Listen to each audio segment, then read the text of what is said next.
Thank you so much, Simon and Shamim. This morning, we are situated right here at the Ministry of Internal Affairs to just find out how dire the situation is and just for how long Ugandans have to be anxious when it comes to, the national ID and the expiration date that is already looming. The ministry did extend the grace period of just 1 year, to ensure that Ugandans, continue about their business, just like you, Simon, that they are able to, continue with their, banking, financial services, that they are able to traverse, across borders. But that is not the case, because just around September, when this was issued and the grace period was extended for 1 year, we are in November now, just 1 month later, and apparently Ugandans just can't cross into, the neighboring countries such as Kenya or Rwanda. Now, that is a situation that we want to find out, and joining me this morning is the ministry spokesperson, Mr. Mudday Simon. Good morning, and thank you so much for joining us. Good morning, and welcome to the Ministry of Internal Affairs. Let's just get into it. How did we get into this mess? Because as a country, all our identity cards or national IDs take an expiration date of 10 years, and to realize that 10 years later we're unable to, for the first time, phase out and get new IDs. How did we get into this situation?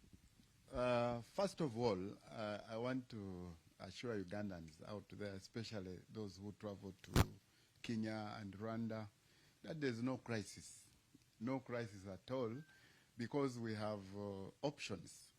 There are a number of people who have been, of course, using national IDs to travel to Rwanda and Kenya.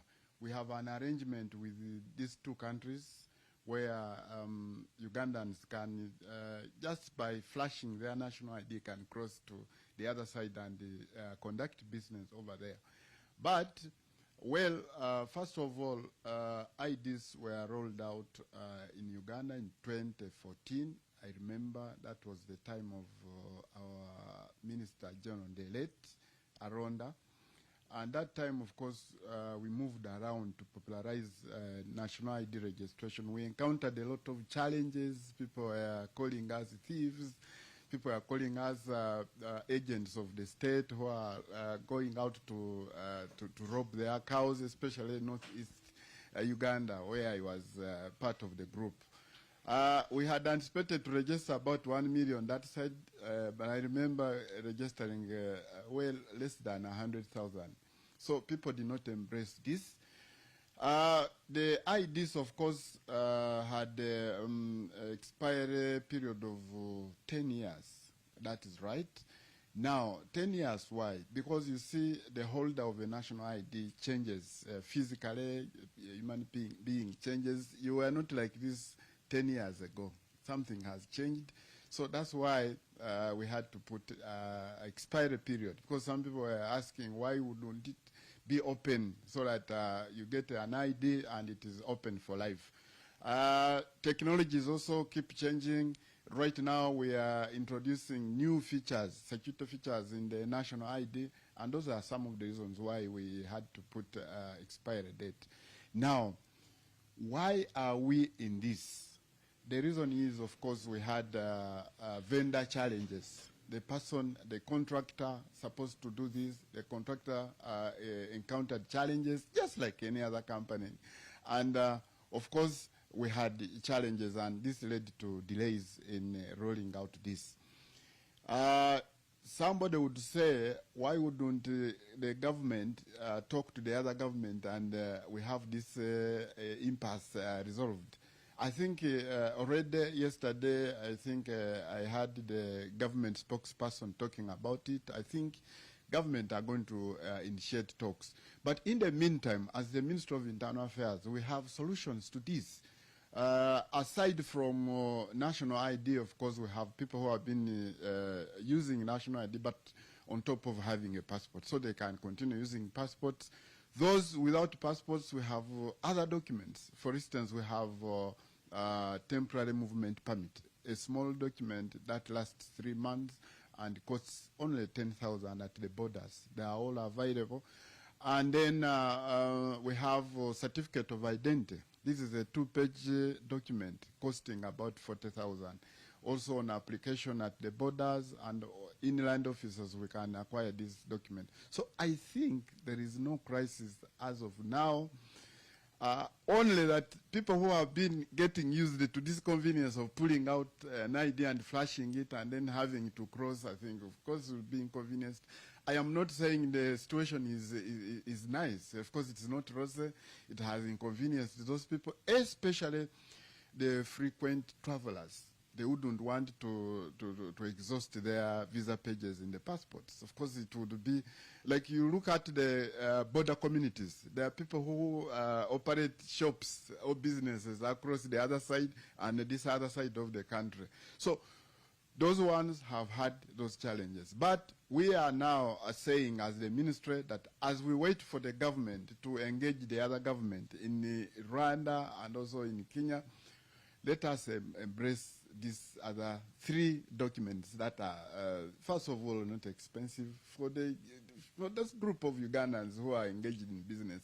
10,000, well, it is a cost, but I would think it is something we can afford to have that document. 10,000 for 3 months, I think it's not something bad.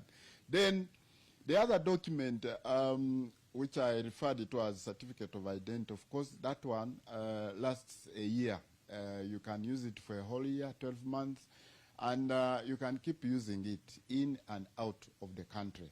These documents, as the ministry, we have stocked them at our borders, and we do believe that people can acquire them conveniently and at ease. No lines, no hold-ups at the borders, because the last time I talked to officers at Malava, they did indicate that the people now who are applying for those documents, of course, by yesterday had increased to about 100. Originally we have been having like 20, 30. So I really encourage Ugandans to adopt those documents so that they are not affected by this impasse we are facing right now. Simon, just one more question. When can we expect the new IDs? When can a Ugandan expect to have a new IDs? We have already rolled out mass enrollment for the new IDs, state of the art, of course. We are going to have an ID that has a DNA recognition feature, a facial recognition feature, which is not in this old one, by the way. Then we have improved fingerprints. We have also a card itself which looks rosy, beautiful, a card that you will flash and then give your country some sense of pride. So I encourage Ugandans to move to nearer centers that are spread out there. They are everywhere. Go and register. We are calling it mass enrollment because it is we are involving everybody. Children who are registering for the first time, those who are renewing, those whose cards have expired, and even those whose cards have not expired but would want to get a new card. Please go out there in big numbers and register. We are at your service. We are, of course, as a ministry, apologizing to the public for this whole impasse, for the inconvenience, especially to our traveling public, going to Kenya and Rwanda. You know, it has been very easy. You come, you pull out your national ID, and you are okay to cross and come back. And, you know, it has been something nice. But I promise that as soon as this is sorted, we are going to resume, because we have that arrangement. In the East African community, Tanzania is not part of the arrangement. I want to clarify this.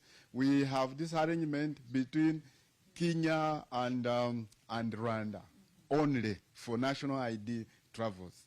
The other countries are not part of the arrangement. Maybe later the governments will engage and we shall have this. Thank you so much, Mr. Munde. There you have it, Simon. I think you should have your fears rested for now. The IDs will be here shortly, more beautiful and with better features. I hope that is a reality that all Ugandans get to experience sooner than later. But for now, back to you at the Political Command Center.